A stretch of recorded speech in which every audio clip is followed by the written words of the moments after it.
Fasten your seatbelts. The foremost authority on 9/11, the best-selling author of Methodical Illusion, and a researcher extraordinaire. Rebecca Roth is about to step up to the microphone and launch into Reality Check, where the light will shine brightly upon the truth. Once again, it's live from North Vancouver, British Columbia, where you never know who you're going to meet. It's the Rebecca Roth Show, starring Rebecca Roth. And I'm your host, Ramjet. You just left me speechless. Oh, my. I've heard that a few times lately. Okay. Okay, well, I'm not even going to touch that. Are you doing a little sailing at the yacht club, maybe? I can never tell. Woo-wee! That just about took me off my chair. Oh, wow. All right. For those of you who have read Methodical Exposure, you're probably getting it. You're probably understanding what this little inside comment is all about. Well, welcome to the Rebecca Roth Show. I'm so glad that those Canadians let you figure out a way to use your data plan and join me. All right. Fasten your seatbelts, ladies and gentlemen, because we are going to talk about some of the stuff from 9/11. And it's just going to blow you away because it's blown me away, actually. So, but your publisher did tell me last week that there's a town called Dilley, Texas, and that I should visit there someday and do the show from Dilley, Texas. That would be a Tuesday daily show. That might be. So you never know where I'm going to be. Yeah, okay. Well, one time we were doing a daily news show. We do a daily news show over at our membership site behind the Galley Curtain. And Ramjet said daily so fast it sounded like dilly. So we have a dilly kind of a joke going on. We have dillies on Tuesdays, and then hump day comes on Wednesday. But yeah, we have lots of fun over there. So if you're interested in just the current news, and I can't help myself, but if I've been so involved with this whole 9/11 thing for several years now. 4 books now. We have 4 books out. And for those of you who missed this, if you're a member for the Coast to Coast Insider program, I was on with George Noory. I think it was September 26th. I just remember it was a Tuesday because there was so much stuff going on. I had book number 4, book signings, deliveries. I had to get to and from books and the publisher, and it just was kind of crazy. And then that showed up, and I got a 4 or 5 day notice. So, and it's kind of crazy. So I have to go to a hotel because I don't carry a phone and I don't have a landline because I'm not landlocked. And so it's kind of a, deal, but I think it was the 26th there. Anyway, George Noory, Coast to Coast AM. And if you're an insider, and I think it's like $5 a month, you can go back and listen to it. It'll eventually end up on their YouTube channel, I'm assuming, but I just don't know when. So, and I don't have a recording of it. So anyway, it was kind of fun. Book 4 released the first part of September. So let's see, around the 3rd or 4th, Methodical Exposure, book number 4 in the Methodical series came out, got onto Amazon. And then I think around the 10th, the hardbacks came out. So the Kindle's out, the soft cover's out, and the hardcover's out. And I'm happy to say lots of people are reading this, and it's a mind blower. I was over at your publisher's warehouse not too long ago, and he showed me the little corner where your 25 books that you thought people were going to read that he'd reserved for Methodical Illusion. And we were laughing because it was just a little teeny corner, and he said it just gradually expanded and expanded, and now he's got almost half of his warehouse with Methodical Illusion, Methodical Deception, Methodical Conclusion, Methodical Exposure in 2 different flavors, softback and hardback. And he just stood there and shook his head, and I thought, what are you going to do? She's probably going to write another one. Then we'll both have to shoot her. Okay, well, I really didn't think anybody would be interested in reading my first novel. It went into the top 10 on Amazon, though. So, and thanks again to George Noory, Coast to Coast AM, and the listeners there. Wow. So that was kind of fun and crazy, and it really set off an avalanche of in airline people showing up mainly, but air traffic controllers, a lot of people in a lot of different aviation, man. I have had air traffic controllers from, you know that area around Langley, Virginia? Yeah, in that area. I've had air traffic controllers from top secret, high test security Air Force bases come forward. There were so many people that had so much information from the Pentagon, military intelligence, other forms of intelligence, DEA people. It just has been the most incredible thing. I never ever dreamed. You know, when I was doing methodical illusion and deception, I was pretty much on my own.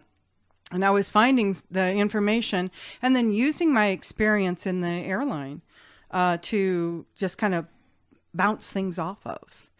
But then, wow, for book 3 and 4, wow, lots of people helped. Well, you know, I'm somewhat privy to all the people that come in your way and to give you information. And I really had to laugh at George Norrie because one of the things he said towards the end of your interview was, "Do you really believe this stuff?" And I'm thinking, you know, maybe you could have said that the first time you had her on the show when, it was basically she was on her own. But now she's had so many people come and give her information that have verified things she has thought, things she has written about, and have given her more information that she's been able to write about. Of course she believes it, George. Well, my answer to him really was that it's not a conspiracy. We have data. We have a lot of government data. We have FBI reports. We have radar. And we have that one of the most important things that we uncovered was the meta tagging, which is when you save something to a computer, it's time and date stamped. And so when you start finding voices on a voice file that is marked terrorist before anything happened on 9/11, 6:37 a.m. on 9/11/2001. Now, first off, I need to tell you that in the airline industry, and every year in our recurrent training for pilots and flight attendants, we had code words and we practiced our protocol for hijacking. It never changed all through the 70s, the 80s, and the 90s. It never changed until after 9/11. The code words, there was actually 2 or 3 of them that we used to let the pilots know that there's a hijacker in the cabin because they can't see. The door's locked, they have a peek hole, and they're sitting facing forward, looking out for other planes and where they're going and following the charts and that sort of thing, talking on the radio. So they're not busy looking out their peek hole at what's going on in the cabin. We are their eyes and ears. So the FAA had a set of protocols for us to follow in a hijacking. We never, ever used the word terrorist. So when we were looking at nearly a terabyte of Freedom of Information Act data that was eventually given out to somebody who just kept asking, and it was several years worth of Freedom of Information Act requests that I ended up getting my hands on.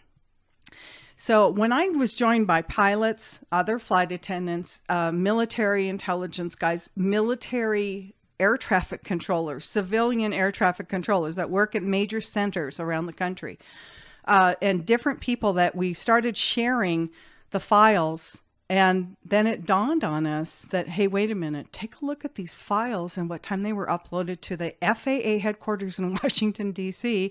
And who would have thought that at 6:37 a.m., an hour and a half before American Flight 11 pushed back from the gate, that somebody in FAA headquarters would know this guy was going to be a terrorist and was going to say, we have some planes, we're going back to the airport, in an Israeli accent. Whoa, how did they know they would call this, it was marked terrorist? Well, that's just not a word we use. So it got people's attention that were in aviation, in the airline industry, and in air traffic control, because we dealt with hijackers. And until September 12th, or the afternoon of September 11th, 2001, the word terrorist was just not used in aviation. And the FAA hijack training protocols were all for hijacking. So the other day now, I have a membership site where we can, I'm starting now to really, now that this last book is out and I'm got a little bit more time, really beefing up the 9/11 information. Now there's some exclusive interviews and information in there that you're not going to get anywhere else. And we do a daily show there, and you get a discount on the stuff in our online store, the books and all that jazz. But I was working, somebody asked me, one of the members sent me an email and asked me to explain the hijack protocols. And if the hijackers were possibly crew members, why didn't they follow the hijack protocols? So I was writing my response in a blog so that people can ask more questions, make comments, or what have you, and the Behind the Galley Curtain membership site. As I was writing, this is just mind-blowing to me because I've been so deep into this. I started with American Flight 11, Betty Ong, who called out first, and then Amy Sweeney, the two flight attendants that called. And these were my red flags because I was walking in their shoes. I knew what they were supposed to do, and I knew what they didn't do. And then I started to see all the conflicting information between the two of them. And I also learned that on American Airlines, you can't sit on your jump seat at 3 right, Betty Ong, and talk on an airphone. So then I knew she was on a cell phone. And then putting that together, she was on the cell phone for about 27 minutes to reservations. And no flight attendant in the world would call a reservations line because you always put on hold, sometimes for 10 or 20 minutes. Now, in hijacking, you're just not going to make a phone call, period. Or the hijacker sees you and you're dead, basically. I mean, they got anything they could kill you with their bare hands if they thought you were on a phone talking to somebody that was going to nix their program, right? The hijack. So I started writing this blog, and I was like, okay, I've spent so many years sitting in a jump seat that the fact that she kept saying, and she said this about 4 or 5 times, maybe 6, to the reservation agent, that she's sitting at the jump seat at 3 right. And that's at the farthest aft jump seat on the 767 on the right side. You know, remember, this is a 2-aisle airplane, much like a DC-10, L-1011, if you were ever on one of those kind of planes. 747, 2 aisles, left and right. So all of this time I was looking and listening to what she said, and then I was writing the protocols. And so just to let you in on this, in the event of a hijacking, pre 9/11, on 9/11, on that day, because the protocols were still in place, took them a while to change all that. This is how things would have gone. The hijacker would come to one flight attendant. They oftentimes watched the crew, so it usually didn't happen in the first 10 minutes because you're climbing out. Nobody's going to get out of their seat because it's really hard to walk when you're on a climb out. And that climb out lasts a good 10, 15 minutes, which was also a weird thing about 9/11 because all this stuff was supposed to be happening. I'm like, wait a minute, you're pulling out of Boston, climbing out in a 767. You're not going to get out of your seat and be slicing and dicing or, killing a highlight. You can't even, it's like mountain climbing, only worse. So I always thought that was kind of a weird part of the story. But as I was writing this blog, it ended up being kind of a long, detailed thing. For many reasons, we had this protocol set up. Now, the FAA has had it in place for a long time, like since maybe D.B. Cooper or before. So when the hijacker would go to a flight attendant, the rest of the crew was to sit down and not draw attention to themselves. Remember, Dina Burnett told her husband, Tom Burnett, on Flight 93, exactly those words. Dina Burnett was a Delta flight attendant. And so, that's exactly when I saw that. I was like, well, yeah, she's a flight attendant because that's exactly the protocol. That's exactly the words we were told over and over and over every year. Sit down and do not draw attention to yourself. And what that meant was that every other crew member that wasn't directly involved with the hijacker was to sit down and not draw attention to themselves. In other words, take off your wings and name tag, cover your uniform jacket or parts, take it off, put a sweater on, borrow a sweater from the passenger, sit in a passenger seat. And so that's what we would basically fade away, become a passenger so that there's no other detailed crew members that this guy could deal with. You just let him to deal with one flight attendant only. And on those particular flights, there were plenty of empty seats that they could have sat in and not drawn attention to themselves, right? Yeah, well, on American Flight 11, there was probably, I think they had 80 some passengers. So there's about 100 empty seats. And that's a lot. That's a lot of empty seats. You guys look around, you don't get on flights anymore and see 100 empty seats. But I have seen that. So yeah, there was plenty of seats. So I'm sitting there typing away on this blog. And it dawned on me that, okay, there's somebody up front. Usually this is one of the flight attendants that's up in business or first class, whatever. Usually first class is usually closest to the cockpit. Now, not all airplanes have first, business, and coach. Some of them have first class and coach. That's it. So right up there by the cockpit in the first, let's call it first class. Those are usually the flight attendants closest to the cockpit, but not always. Sometimes the hijackers would watch, and they'd be in coach, and they'd watch for the meekest, mildest, softest, sweet talking, yeah, hi, what can I get you to drink? Little girl. I mean, they may pick the most junior girl to put the knife to their throat or whatever. And so it doesn't matter. Whichever flight attendant, whether they were in first class or coach, was one-on-one with the hijacker, everybody else was to scatter and disappear, look like a passenger, so that you did not look like a flight attendant. As I'm writing, I'm looking at this and I went, Betty Ong said, how many times? I'm in my jump seat at 3 right. Well, on a phone. And I'm like, no, how could I have missed that? I guess it's because I was in the jump seat so much and I thought, well, yeah, she's a flight attendant. She's in the jump seat. But here's where she should have been. She should have been in any given coach seat, pretending to be asleep, covered with a blanket, somebody's sweater, her own sweater, whatever, and not looking like a flight attendant. Oh, well, if you're sitting in a flight attendant jump seat on a phone, you're looking like a flight attendant talking to somebody that's going to wipe out your hijack plans, right? And I just dawned on me like, this is just another one of those red flags about the whole fake story.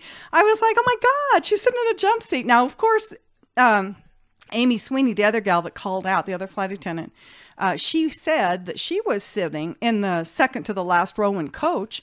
But the problem with her story is that she said Betty Ong was sitting there right next to her. But Betty Ong kept saying over and over she was in the jump seat at 3 right. But if you were in an active hijacking, I'm here to tell you, this is the protocol at the time of 9/11, you would not have sat in a flight attendant jump seat. Period. And you sure as heck wouldn't have been on a phone in a jump seat. Or unless you wanted instant death. Because there's no way with a hijacker in the cabin, even as long, I mean, that airplane, it's really a long, double aisle. So there's things going on the left side, on the left aisle, and things going on the right aisle. She was on the right aisle, way in the back. But that doesn't mean, now, according to their story, there was more than one, not hijackers, terrorists on board. So if that were the case, you really, really wouldn't have been sitting in her jump seat. Now, it took me all this time to realize that there was another big flaw in the story. Why do you think they changed the hijack protocols after 9/11 if the hijack protocols weren't ever used? I mean, we never saw any stories that, claimed that the flight attendants were saying the code words. Why do you suppose they changed them after 9/11? Well, I think from what I understand now, they just kind of basically aren't ever going to deal with quote unquote hijacking. It's all, distress or duress situations. Now, they aren't calling it terrorist or hijacking. They just changed the name. But yeah, the code words are all different. And I have no idea. But I do know one thing. I probably got 1,000 letters from flight attendants from every single airline across the United States that said, I always found it really weird that after 9/11, we were never told the details that really mattered. And which would be because none of them actually said this.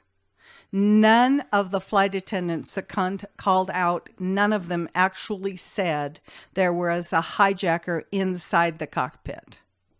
They said other things that were able to be translated to indicate that maybe that were the case. One of the things Betty Ong said, I think the guys are up front. That's terminology we would have used for the 2 men pilots. We always referred to, if there were two guys up front, we'd just call them the guys. You know, if we're waiting for the crew bus at the airport or at the hotel and the pilots weren't there yet, we would say, and the driver of the shuttle bus to the airport would say, or to the hotel would say, "Are you guys all ready to go?" We'd go, "Oh, no, the guys aren't here yet." So when Betty Ong said that, people on the ground that weren't flight attendants or the media said, "Oh yeah, that comment right there meant that the hijackers," but that's not what it meant. To a flight attendant, it meant that the pilots were up front. So anyway, none of the flight attendants, none of them, not one of them, gave the specific information, and not one airline after 9/11 to this day would actually talk about or discuss any of the details of 9/11. But anybody that asked, man, got the laser beam eyeballs, "Don't ask that question," from the instructor of the class. And I don't care what airline you're in, if you raised your hand in recurrent training for flight attendants and you asked a question, anything about 9/11, you got laser beamed out of the room. I mean, it's one of those if looks could kill kind of thing. So yeah, this is kind of a universal thing, and I just find it just fascinating that no matter what airline you were in, if you asked that question, you were you were not welcome to ask another question. I mean, the instructors just frosted. So anyway, it was kind of interesting for me to see that I'm still at this day still finding details that I thought I was kind of in a sense blinded to, because sitting on a jump seat for a flight attendant after 30 plus years is like breathing. And it was like, of course, yeah, okay, she's on a jump seat. But I mean, I thought about that. A jump seat, she's on the phone, but there are no airphones that reach to door 3 right jump seat. And they certainly weren't put on for us to talk to people because we're busy doing in-flight service, giving people CPR and Heimlich technique and, Cokes and 7-Ups and dinners and kosher meals and, all of that stuff, defibrillating even. I mean, my goodness, we've got a lot of stuff going on. And those phones were not put there for us. So we sit in our jump seats, by the way, for 2 reasons: takeoff and landing. And why is that? Why do we sit on our hands? So we don't break our arms, and that we can open those darn doors and get your butts out of this passenger seat and evacuate the plane. That's why we sit there. That's why we sit on our hands, so their arms are not flailing. Years ago, I have to admit, when I first started flying, we weren't so safety conscious as we later on became. And every time there was a crash or an incident, and the FAA and the airline safety people do a briefing with the crew members. What went wrong? What went right? And that's how we would get new commands and that sort of thing. So years ago, like in the 70s, we used to take off holding a cup of coffee.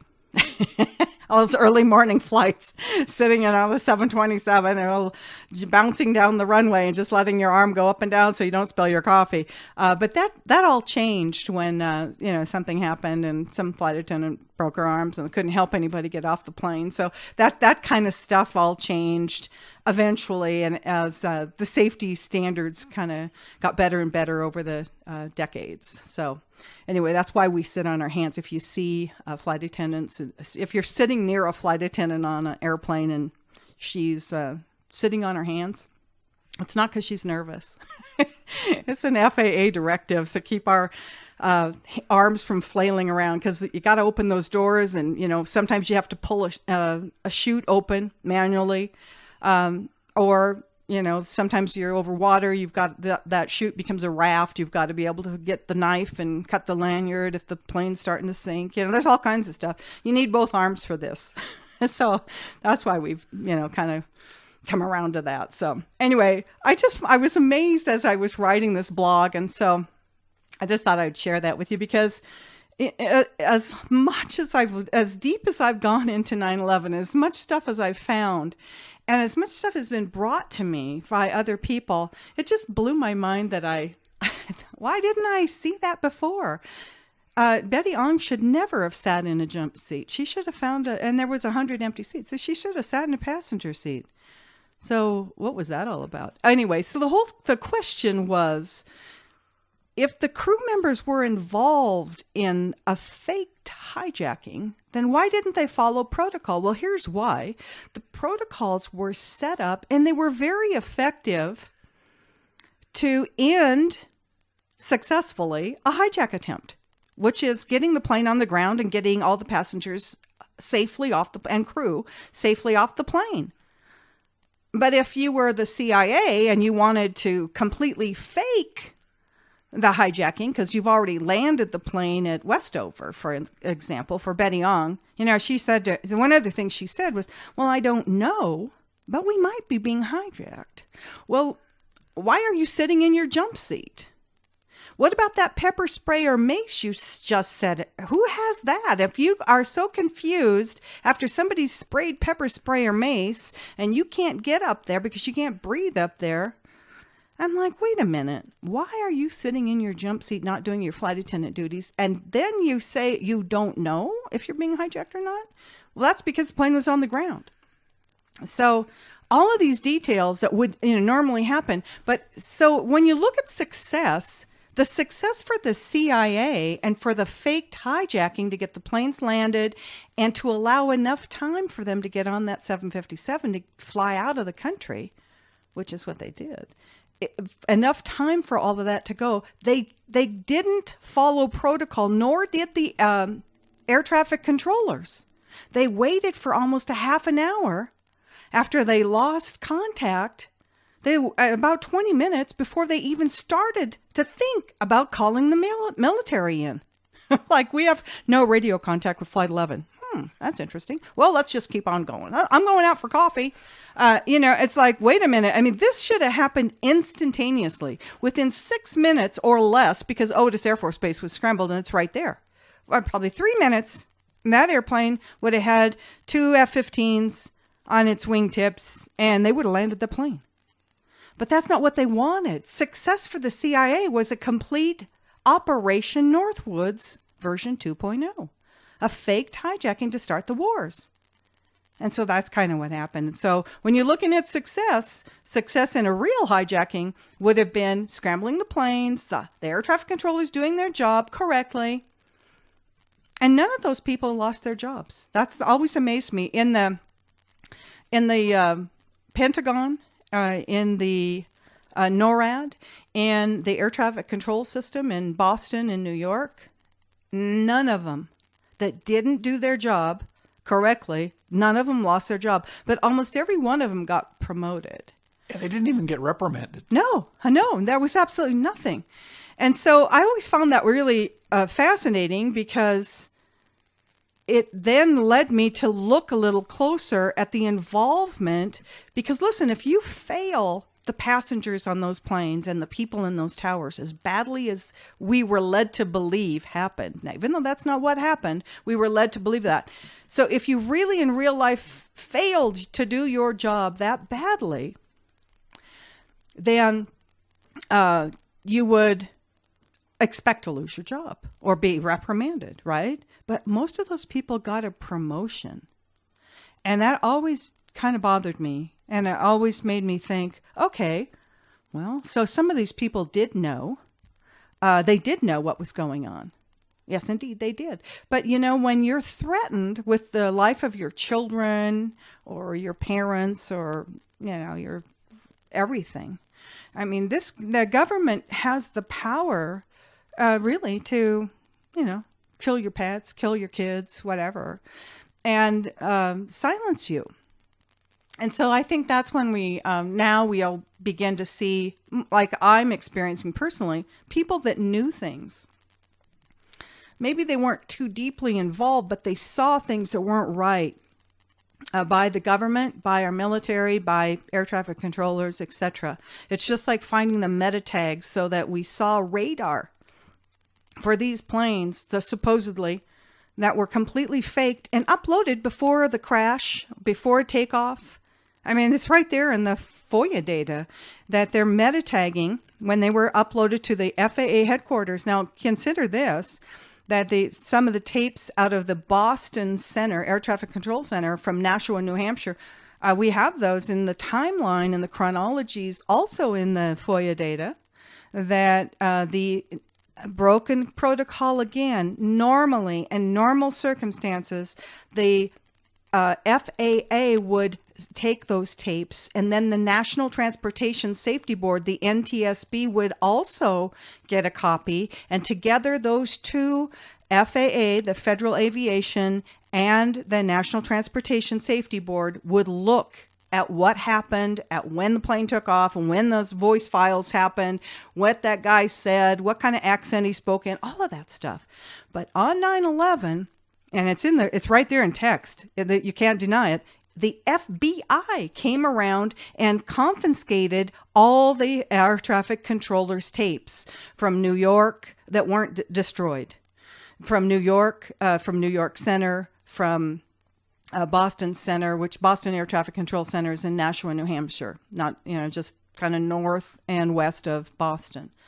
So after the plane takes off, and they talk to the controllers, and once they take off, it doesn't take very long, just a few minutes, and then they hand you over, it's called a handoff, to the Air Traffic Control Center, and that center will take you to the next center. So depending upon where you're going, you leave Boston Air Center and go to, say, for New York Center. And then if you keep going somewhere else, you'll go into Indy Center, Cleveland Center, and there's centers all around. So these guys would eventually, over the course of their flight from Boston to California, or from the East Coast to California, would be handed over to many centers. So anyway, so the Boston Center, and it's really the Boston Center that waited from about 9 minutes after. It's a minute or two either way. Between 9 and 11 minutes after 8, there was no radio contact with Flight 11. But it wasn't until about 8:45 or so that the airplanes were set out to scramble, and the airplane supposedly crashed into the North Tower at 8:46. So you can see there's a real problem here from nearly a 35-minute delay. And I'm telling you, I've had a jet scrambled for me before, and it shouldn't take more than 6 minutes, and probably even less considering that Otis Air Force Base is just south, right there at Cape Cod, just south of Boston. So in that time when they had no radio contact, those people that were in Boston Air Traffic Control Center just didn't do their job correctly. Now, why? I don't know. It could have been the fact that even though I know that this was going on, I haven't seen any data in anything that I have. That doesn't mean it's not there, because a terabyte's a lot of stuff, and a lot of the files are titled or given a different number, and so it's just I maybe haven't found it yet, but there hasn't been anything in there that I've seen that the air traffic controllers were told about the military drills going on, even though there were several military drills going on, including being one of their military drills was commercial airplanes being hijacked and flown into buildings that day. So I haven't seen anything in print about them being notified, but that doesn't mean they weren't notified the day before. But the war games were going on. So maybe part of this whole thing was they didn't do their job because maybe they didn't believe it was real time. But still, there's no excuse. I'm sorry. But if a commercial plane goes no radio contact, the air traffic controller that didn't do his job should have lost his job. But he didn't. And so things like that, when I saw, okay, well, if you're going to get a promotion for failing to do your job to save people's lives, then we have to look at who you're working for, right? So that's kind of one of those things that made me see, even though I have to say this, I'm going to sit down really hard and say this to you. As a professional airline employee for over 30 years, I never, ever dreamed that I would find what I found and uncovered in the Freedom of Information Act data, the information that other aviators and other airline employees have brought forward to me. I never dreamed ever that the eyewitnesses that saw where the planes landed, that those were the people that were involved, and I never ever dreamed that the CIA would have hired airline flight attendants and pilots to play a hoax on you and me. I never, ever dreamed that. As a matter of fact, when I remember when my first book came out, somebody asked me, do you think the airline or the crew were involved in this? And I had so much cognitive dissonance that I would not have believed it until I had a rather long conversation with a family member of a crew member who told me that his parent, a flight attendant, on 9/11, on one of the 4 planes, told him that he had been offered a special job with the CIA, and that if he took that job, it meant that he could never, ever see his son again. And that's not how the CIA works. And he was a crew member. He's supposed to be dead now, and his son just wanted to know, what do you think? What do I think? I said, well, what do you think? Your dad was a black belt in martial arts. Do you think in his airline uniform he wouldn't have kicked butt on these little hijacker guys? Because they were like 5'5", supposedly, according to the story. Although, lo and behold, the passenger manifests have shown up. And guess what? There's no Arabs on the real passenger manifest. The only thing you've ever seen is what the FBI wants you to believe. So we've got all these government agencies working to spoof you on 9/11. And that explains why all those people, whether they were in the military, in the Pentagon, generals, or air traffic controllers, never lost their job. And most of them got a promotion because it was a success for the United States government to pull off a complete and total hoax. But lo and behold, for book number 4, have we uncovered the craziest stuff in the world. So when George Noory asked me, do you really believe that? Yeah, because we have the data. And guess what? We found the hijackers. Some of them are still alive, and they're in book 4. So if you ever wondered about 9/11, ever wondered what was really going on, I will invite you now to come and join us at BehindTheGalleyCurtain.com. And you can get a 30% discount if you read right above where you're going to check which class of service, first class, business class, coach class, or economy, which is 12 months, 6 months, 3 months, or 1. And you can do a reoccurring payment if you want to come in 1 month at a time. It's like $6. Okay? And if you come in for a year, it's around $4. And you can come and get all the information, all the questions asked. You can get a discount on the books in our online bookstore. And you can deal with this, because here's the thing that I think that the majority of thinking people across the world, because I have sold books, autographed books, I bet to 25 countries, at least. I know you sold some books to Saudi Arabia. Yeah. Oh, yeah. And all over in Jerusalem, too. And it's been kind of fascinating to see. I know there's some that have gone to Norway and to Sweden and Spain, just all over. And, you know, it's fascinating to me because a lot of people say, well, how come people are so dumb they believe this? Well, you know, I'm finding that the majority of thinking people, not everybody can do that, but the majority of thinking people, the smart people, saw that on at the Pentagon there was no airplane parts, and that tail section, that back end of that airplane would have been right there on the lawn. They also saw in Shanksville no airplane parts, and they heard from the coroner up there, small town coroner, but you know, I mean, he's a coroner. He said, this is an airplane crash. There was no bodies, no body parts, no nothing. Well, speaking of thinking people, how many emails or letters have you received from people that said, or that have said, I knew from the very get-go that there was something wrong with this? Oh, yeah. Thinking people around the world are aware. They didn't see a plane crash at Shanksville and the Pentagon, and there was no way of knowing what happened, but we can look at, and a lot of people are doing this now because hindsight is always 20/20. And even though we were all traumatized, I was too, watching it unfold on television for many reasons. But as an insider in the airline, I just couldn't believe that some Middle Eastern person living in a tent could manage to control NORAD. I mean, And how did they get those aluminum planes to fly through a skyscraper? When I saw what was supposed to be United 175, we now know that it was on the ground, but because we have eyewitnesses that saw it land. So when I saw that, my first reaction was, this is some kind of really bad fake photography.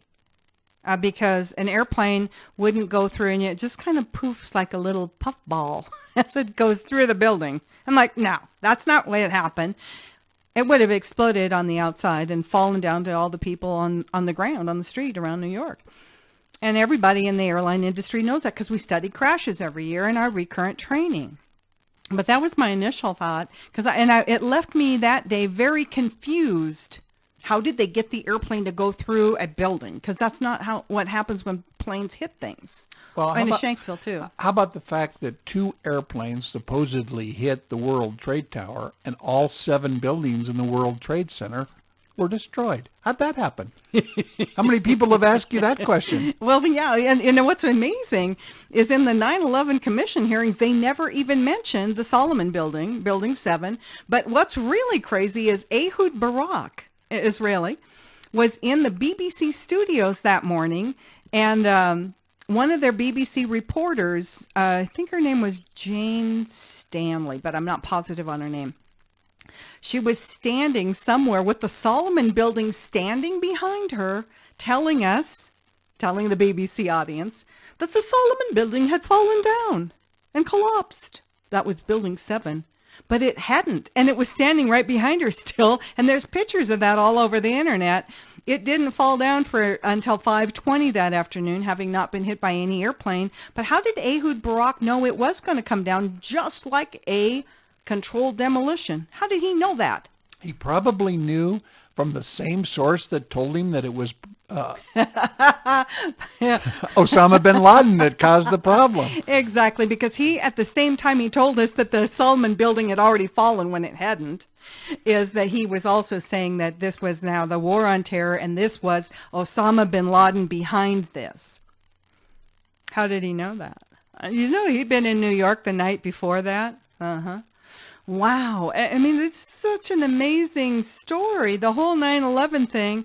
But what I found is that people that are smart, they really kind of knew from the get-go, or maybe as things started coming out 2 or 3 years later.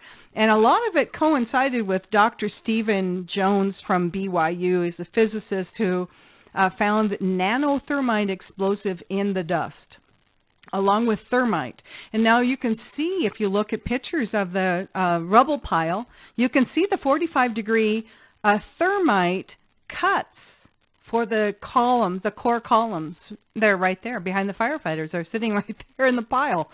And so how do you explain that? How do you explain nanothermite? And why is it that there's some crazy woman that has written a very expensive book and had this really weird theories about a hurricane and stuff like that? Why is it that nanothermite sets her off so bad? Because nanothermite really was found in the dust. Well, because nanothermite is only available to the United States government, and I believe the government of Israel also has access to it. So if we find it in the dust, and it's an explosive that's only available to the United States government, who do you think put it there? It wasn't found inside of the sheetrock in the walls or the concrete floors or the aluminum siding. It is not something that could be created by computers being dustified or destroyed by jet fuel. How do you explain finding nanothermite and thermite explosives in the dust? I'll give you just a second to figure out who that was, right? And so, I think what's happening now is people, and I don't know, maybe hindsight is 20/20. So we're starting to lift the veil.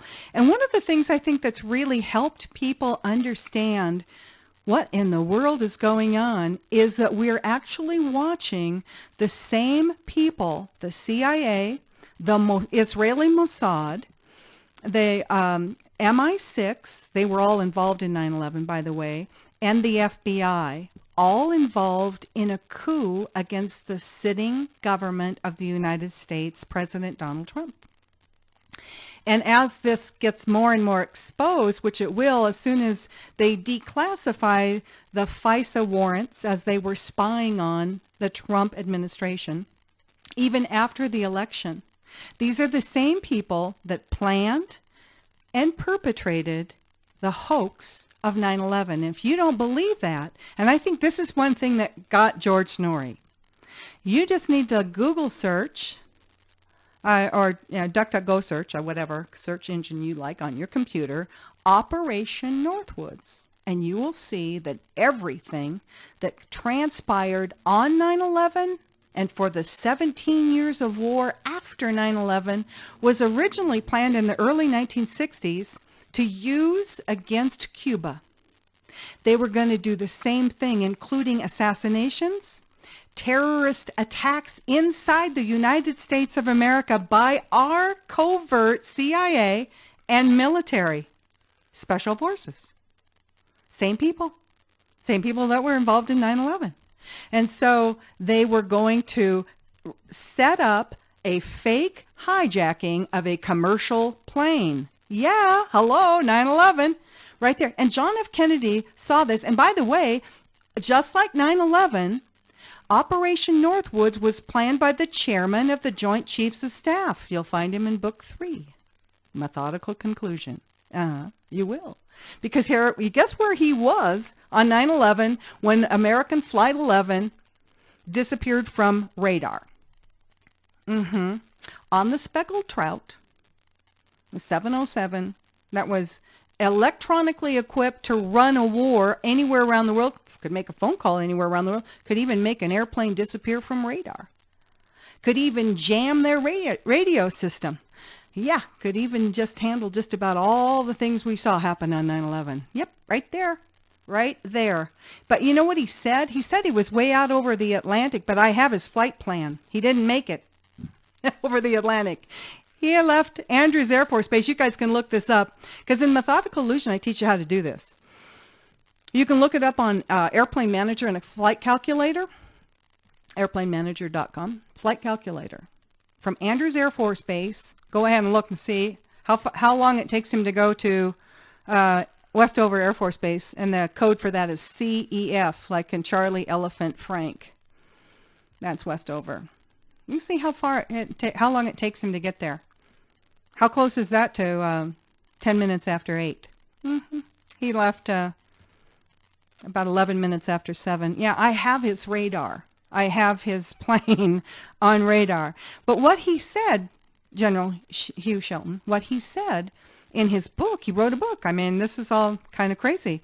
He said he was on his way to Brussels to some kind of NATO meeting or something, and that he was way out over the Atlantic on his way to Europe. That's not true.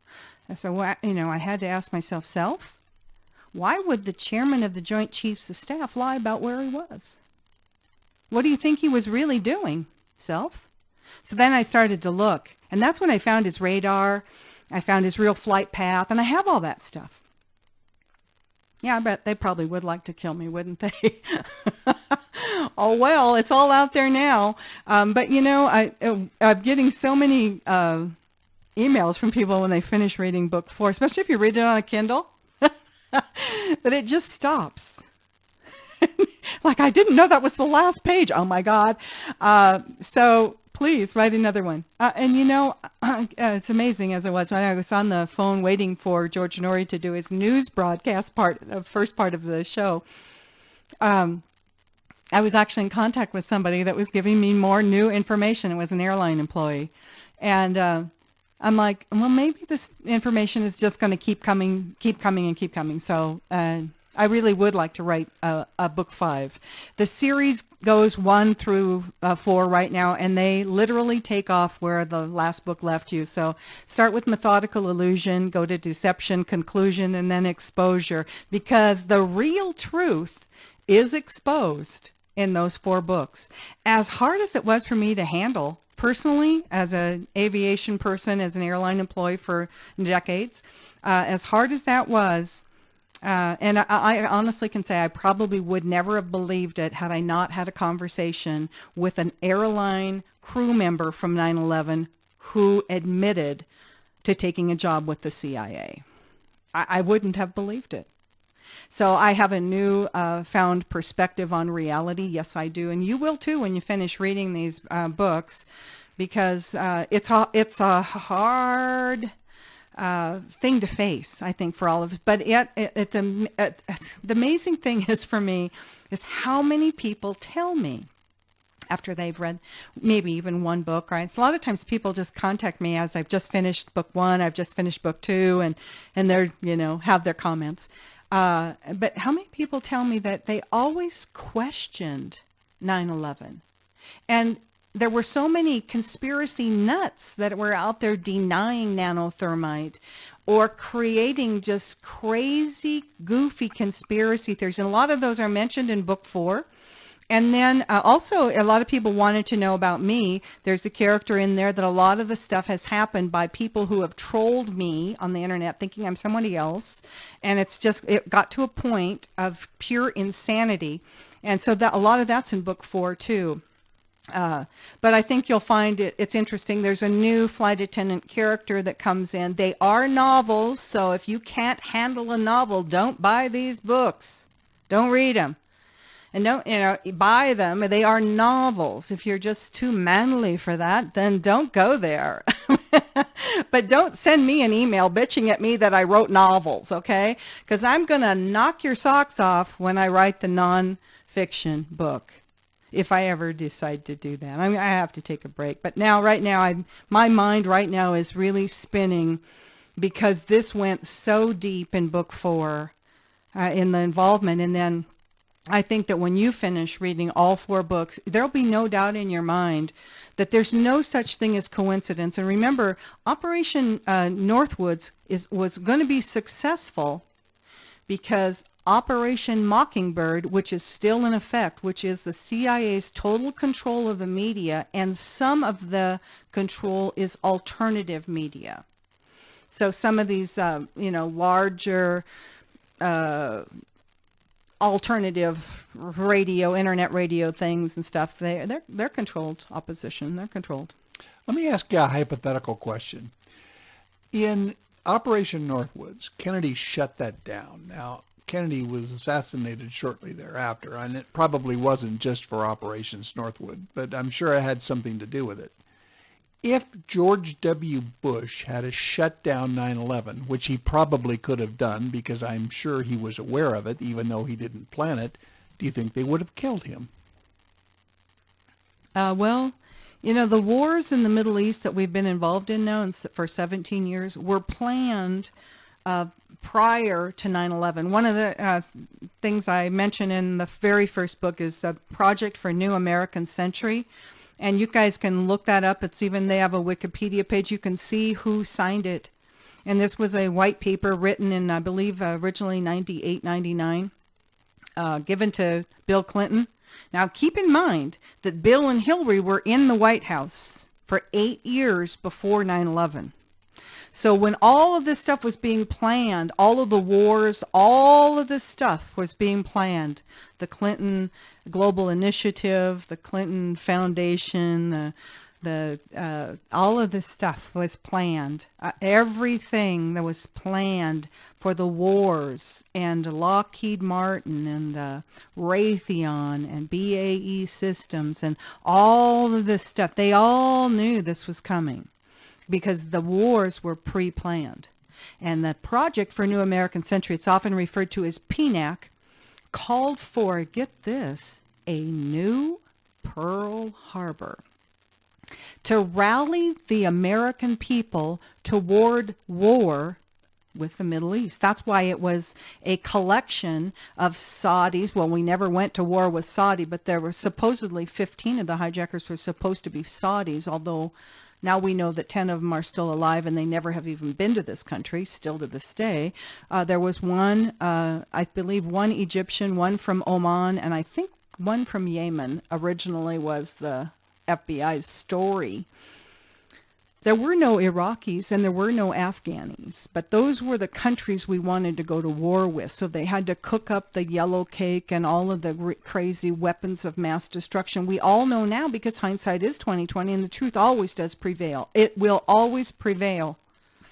The truth will always prevail. May take a while. It may have taken 20 years, but the truth is prevailing.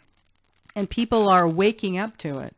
And so they're starting now to see. I mean, you can see the ongoing coup right now with what's going on against President Trump. Whether you like him or not, 65 million people or so voted for the guy. He won the election. So guess what? That's what we got to go through, whether you like it or not. But the same people that were involved with 9/11, the same people that also were arranging to do Operation Northwoods, yeah, these are the same people. And it's the same thing. Terrorist attacks on our own soil? Well, what do you think 9/11 was? But who did it? Same people who were planning Operation Northwoods pulled off 9/11. The same people who were going to cover it all up, because that's how it works. That's what they, basically the FBI is basically the mop-up crew. That's what they do. And they're very corrupt. You can see that now, because we've already seen how many of them have lost their job because they got busted planning a coup d'etat on Donald Trump and his administration, spying. This is conspiracy of sedition. This is treason. And these are FBI guys and CIA. Don't think John Brennan's not involved in all this stuff. And you got Clapper, and they were all in positions prior to and during 9/11. Yeah, it's amazing. So, I guess when you sit down and think about this and, find comfort in a sense of knowing that the truth always comes to light. It always does. And it is right now. And I think we're watching it unfold. And I think that's maybe why, maybe it's just the time of season it is, that people are waking up to something other than what we were told and shown on 9/11 is the truth. And so that's what I found. And I have to say this, and on closing, when I started as an airline professional looking at 9/11 and found, the first thing I found was at least 10 of the hijackers were alive, and that our own government, including people that were the attorney generals and the head of the, Robert Mueller was the head of the FBI, that were in the head of law enforcement, national attorney general across the country, blah, blah, blah, that actually admitted that the other 9 that we don't know that are alive could be completely fake, false identities, stolen identities, not even real existing people. Well, that explains why they weren't on the real passenger manifests for either United or American. That explains it perfectly, because they weren't there. And so it's just fascinating for me to look at this. But I looked at this thinking it was 19 radical Muslims that did it. I didn't think I was going to find the CIA, the Israeli Mossad, the British MI6, GCHQers. But look at what I just said. These are the same people that are involved in the ongoing coup against the sitting president of the United States right now. And the FBI. Don't forget the FBI. Because like I said, it was the FBI that ran up to Nashua, New Hampshire on their little helicopters. I've got them right there on radar. And picked up the tapes that the FAA should have been picking up. That should have been then handed. That's the normal chain of command. How do I know that? Because air traffic controllers came that have dealt with these crashes. They were like, what the hell is the FBI picking up this stuff for? Because normally, and that's that protocol that we kept seeing broken. And why was it broken? Well, the real telltale thing to me was finding a WAV file, MP3 voice file, marked terrorist that was copyrighted by the FAA, uploaded to the FAA headquarters computers in Washington, D.C. at 6:37 a.m. on 9/11/2001. Marked terrorists saying in an Israeli accent, "We have some planes, we are going back to the airport." That guy wasn't on the plane. And then you take it from there and you just go with it. And what I had to do was just sort of drop all preconceived notions, especially that the crew and some of the passengers were involved in the hoax that was 9/11. So there you go. That's a flight attendant's 9/11 story, and I'm sticking to it. And I'm going to tell you more. So come and join us over at Behind the Galley Curtain. If you can handle the truth, I know a lot of people can't. So if you can't, don't go there. But if you can handle the truth, and if you want to hear, I mean, we take apart the daily stuff and we see what's going on. I'm not a Republican or a Democrat. I'm an independent. I'm an independent thinker. And what I've found now in looking at 9/11, I have to look at everything with an open set of eyeballs. And so I'm not going to toot your horn if you're all about hating on Trump, because I'm not. I'm all about getting the truth out, no matter who it offends. So if it offends your priest or your rabbi or your school teacher or your favorite politician, sorry for you. But that's the way it is. It's going to be the truth. Come over to BehindTheGalleyCurtain.com. Join us over there, and you guys can dive into 9/11 as deep as you want to, because there's a ton of information over there.